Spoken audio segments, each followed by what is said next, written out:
this is Dave, one half of the Professors of Wrestling, and this week I am sitting down with what Dora and I both agree with, the best dressed GM in the South, Johnny Maverick. How you doing? Pretty good. Thanks for having me. No problem. Thanks for taking the time and sitting down with us. Of course. This is awesome. First and foremost, one question we want to know. What's that? Where do you get your suits? I get asked that a lot. I have a custom Sicilian tailor. His name's Antonio Wutilla. And that's down here? No, that's not down here. It's up in Atlanta. Okay. Yeah. So you have to go up Oh, north. yeah, absolutely. Up north Absolutely. to that. Yeah. All right. We saw you when Dora and I first started going to Spinebuster, and I think we'd seen you some other area promotions here. Knew you as Johnny Maverick. The notorious Johnny Maverick. Notorious Johnny Maverick, and that tag team before AMH formed. Bad Guy Inc. Bad Guys Inc. And saw you come in, and then you had a schism, so to speak, with the Preston Paradise, and then We just kind of didn't meet eye to eye on certain things. So it happens. It happens. Relationships happen like that. Then you were in the ring. You going solo. You were the Titan champion. Correct. And then the one show you kind of show up, but kind of threw everybody for surprise. it's You taking your final bump, so to speak. Yeah, so to speak. It happens. I mean, you never know when your last match is going to be. Especially, I'm not that old. I'm only 37, so Right. it's like to me, I feel like I still got plenty of years left in the ring. But things happen. So with that, how does it feel to be in the other side, where you're not in the rings? You are in the ring, but you're not taking the bumps. You're not running the ropes, all that. Honestly, it's tough. I mean, I'd be lying to you if I told you that, I don't miss it. That it's a challenge. I mean, because like I said before, I feel like I have plenty more, left in me. Mm-hmm.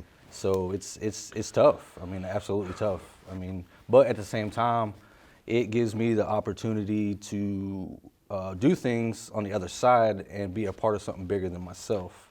So. Did you think about that when you kind of you made up the decision, as much as I want to go in there, Right.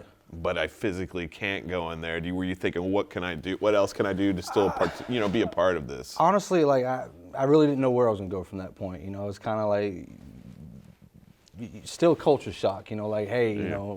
Even now it's like sitting back and being on the other side. It's like parts of me still want to get in there and do my thing. You want to because go? Yeah. Oh yeah. I mean, I got a lot left in me. I really do. But the body's saying no. The mind and the body are Right. not working They're not- together. The doctors are saying no. I'll put it that way. Again, with your current position as the GM for Spinebuster, what was your position of you as a wrestler of the GM? In Spinebuster, it's a little different. Every company with the GM has different type of person. You have two different types of GMs. You have the GM who's the actual owner of the company. Yeah. And then you have what most would call like the puppet.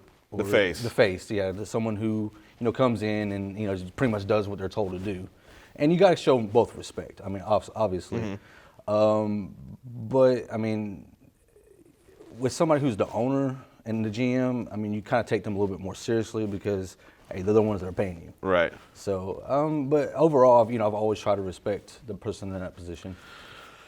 So, as the GM, what are your aspirations for Spinebuster and for the rest of 2020, or maybe even the 2021? Obviously, I want to take Spinebuster to that next level. I want to elevate it. It's not a process that I can do by myself. It's obviously it's something that people have to come together as a team to make that happen.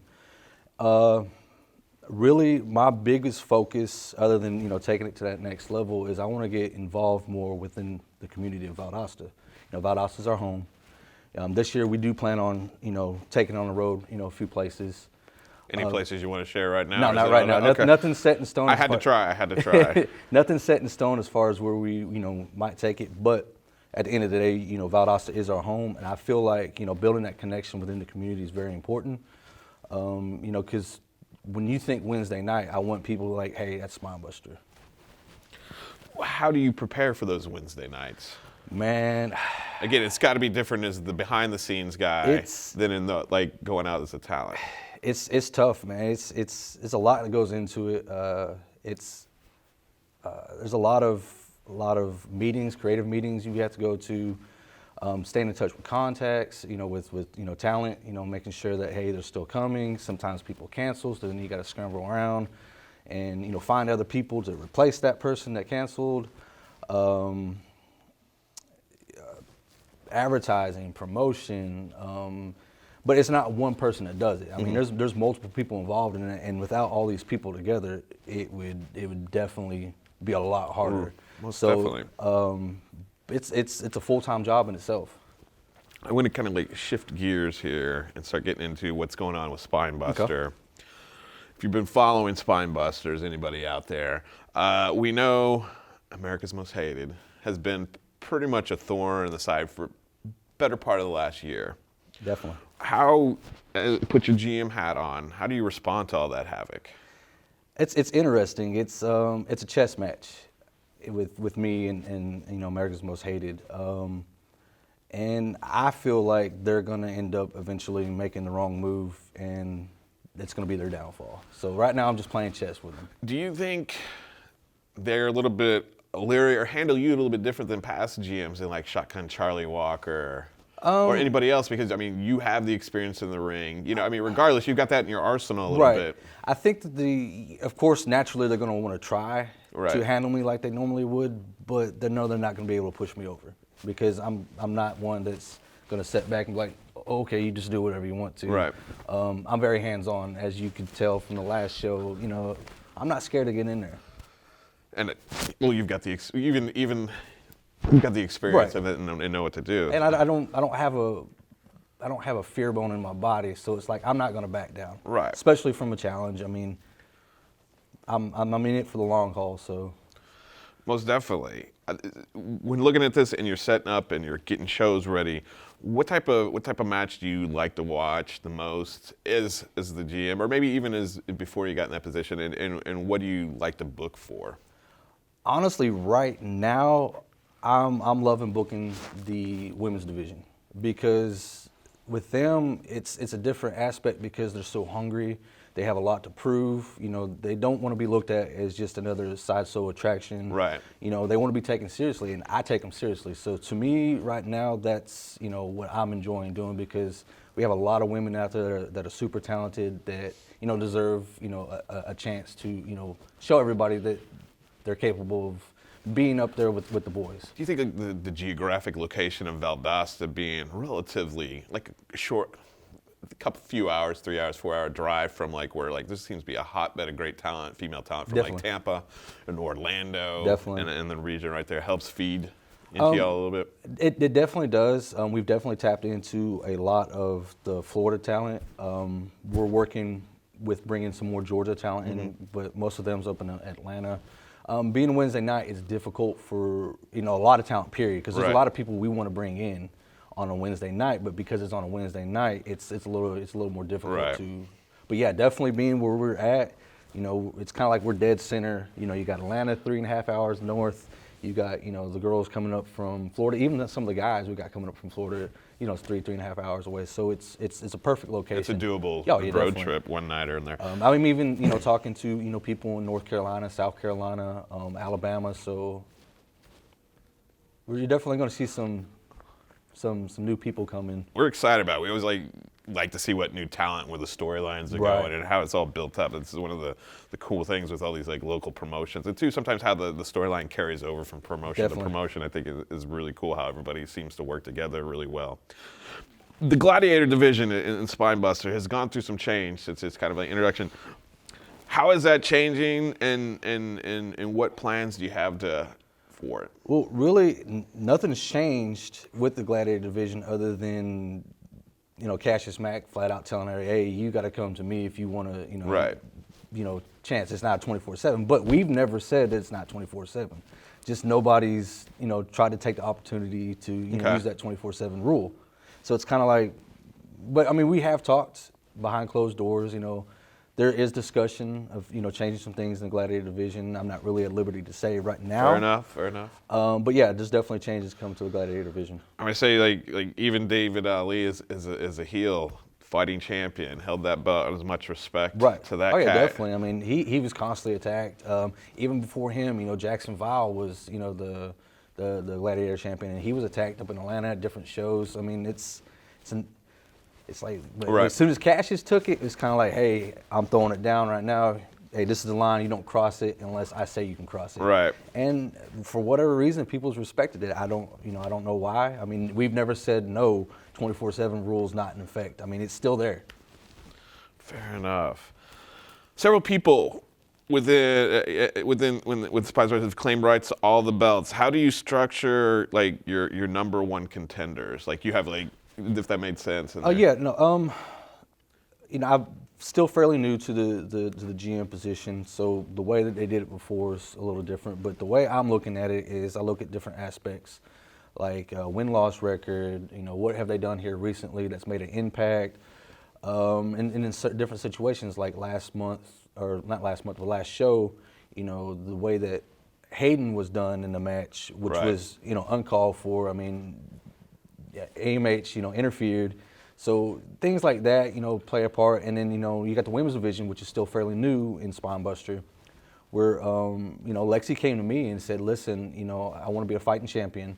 She's like, so I'm taking any challenges at any point in time. So, you put that out there that, I got the unbreakable challenge, which is cool because we don't really have a whole lot to go off of within the women's division. Because it's brand new. Because it's brand new. So, I was like, yeah, let's run with that. That sounds good. It sounds like you're flexible, particularly with the women's division. Right. What's going to work best and allow Right. input from the talent. Absolutely. That's awesome to hear. I know within what you're all doing, and you have different people coming from different areas, different experiences. How do you deal with all of that, particularly when it comes to warring factions going on between, let's say, like Southern Strong Style and AMH? Because we know like Mako and J2 Strong definitely have a history here in Valdosta. Surprisingly, things in the backstage is pretty calm. If there's any kind of friction, they usually save it for the ring or out in front of people. Sometimes you can't stop that, and you try to break them up and set them. You deal with every situation differently Right. accordingly to what's going on. So it's for the most part it stays pretty chill in the back because So it's professional. It is. I mean, we try to think, and that's the thing about what we try to do is we try to keep things very professional, but still have fun. I mean, that's my whole thing is like I'm bringing professionalism back to wrestling. I think that's cool to hear. I think I started that, matter of fact, last year, I started wearing suits, even when I was wrestling. I was like, hey, I want to bring professional wrestling back, back to wrestling because it's lost. It's a lost art that a lot of, wrestlers don't do. What do you think? Like you hear old people like the old style, and like I'm going to use NWA. Like they're bringing back the studio stuff Right. and a little bit of the old style. What do you in this day and age where you have like the high flyers and it's a lot more? You see the smaller size wrestlers. Right. Not everybody's like 6 foot and like just beef caked up. What about the old stuff do you think would help blend and benefit everybody in what's going on in this day and age with everything that goes on? Psychology of a match. I think that's where a lot of the new age wrestling's missing.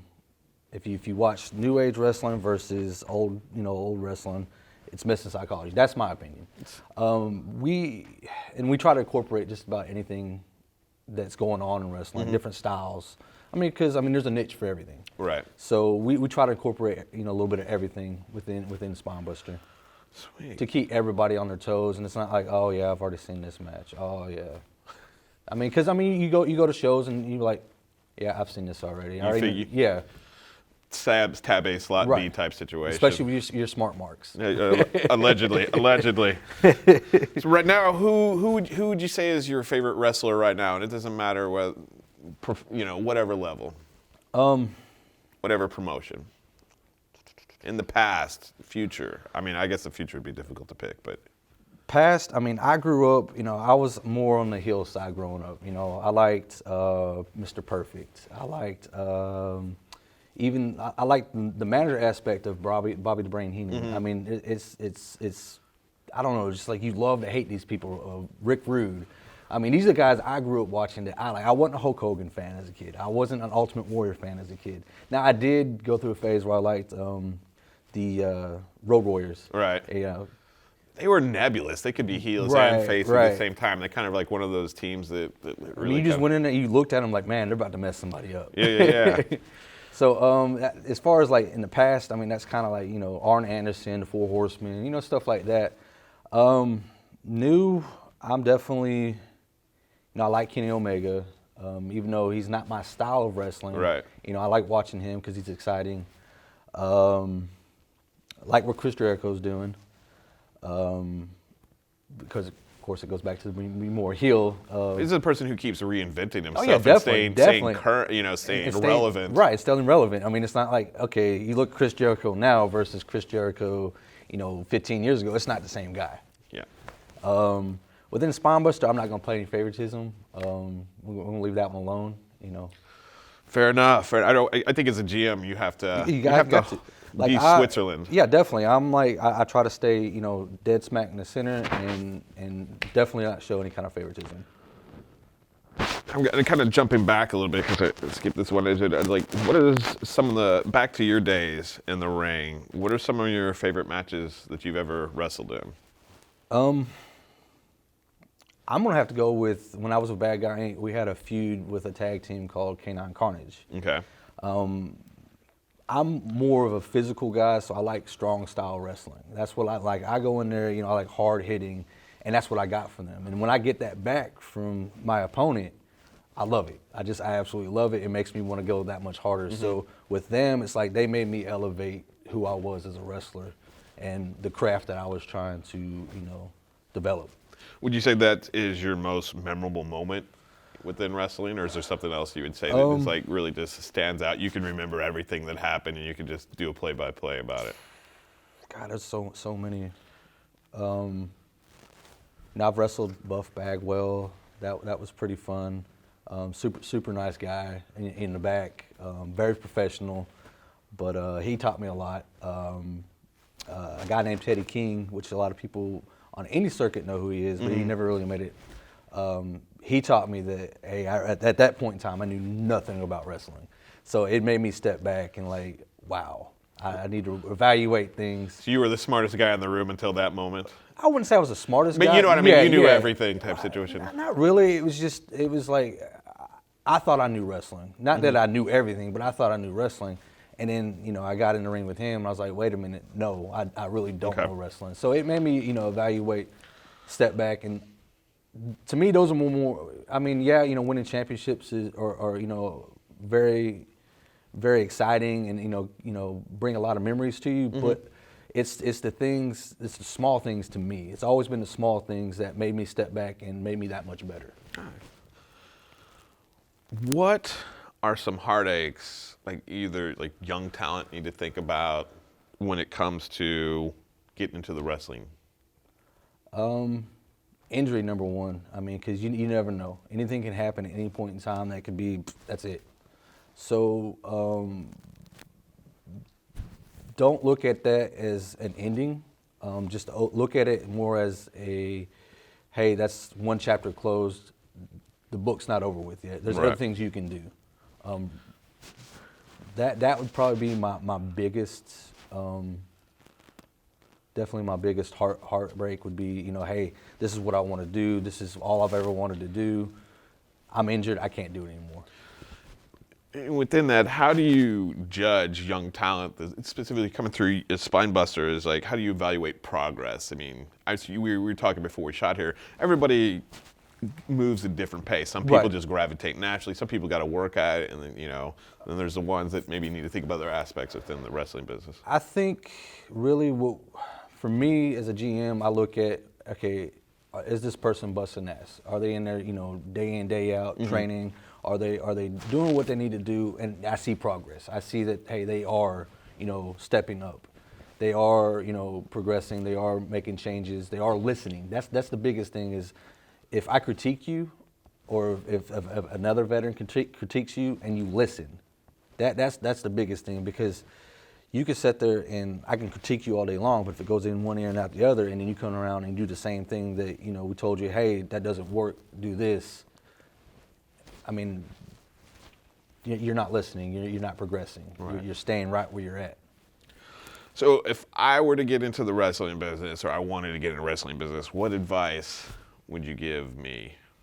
For somebody who's just starting out in wrestling, know that it's a tough path to go down. I mean, be expected to not make a lot of money when you first start. I mean, be expected to be on the road a lot, especially if you're trying to get your name out there. I mean, you got to travel. I mean, you can't just stay in one location. Right. Find a reputable school. We have a school. Spinebuster has a school. Find somewhere that's going to teach you the right way to do things versus somebody's just going to take your money and then you get hurt, or you never really learn anything from it. So just a scam, basically. Right. Yeah. And there are people out there that do it all the time. Kind of wrap things up and shit. Which faction has the most power backstage? I need you to put your GM hat. Right now, it's Spinebuster. Oh, right now, hands down, America's Most Hated. I mean, they have the most power. I mean, they got David Ali's the Titan champion. You got Preston and you got Hunter Mako, tag team champions. You got the Queen Pin. She's trying to make moves. Yeah. I mean, I see her, and I mean, honestly, she's got a lot of potential. And I feel like if she would take advice from the right type of people, and she could go a lot further. You think she's hooked her? She's gotten the wrong. Yeah. wrong Oh yeah. faction. Definitely. So yeah. But I mean, it's her decision. I mean, Live with your consequences is what you're saying. yeah. I mean, and I think me and her got off the wrong foot. We'll see at this next show if maybe we can. Obviously, she slapped me in the face at the last show, and maybe I need to reintroduce myself. Right. Well, we'll find out on there. Thanks a lot for taking time. Oh, yeah, appreciate No you having problem. me. Thanks a lot for watching. Check us out on many places. That would include YouTube right here. Subscribe, hit that little bell right there. It reminds you when we have all these different videos and we're putting up new podcasts. Check us out on our Facebook and at the Instagram. Just look for Just the Professors. No, Professors of Wrestling. That's my Instagram. Ignore that. That's what we call a botch, and I already caught you ahead of time, Premier Wrestle. Thanks a lot for tuning in.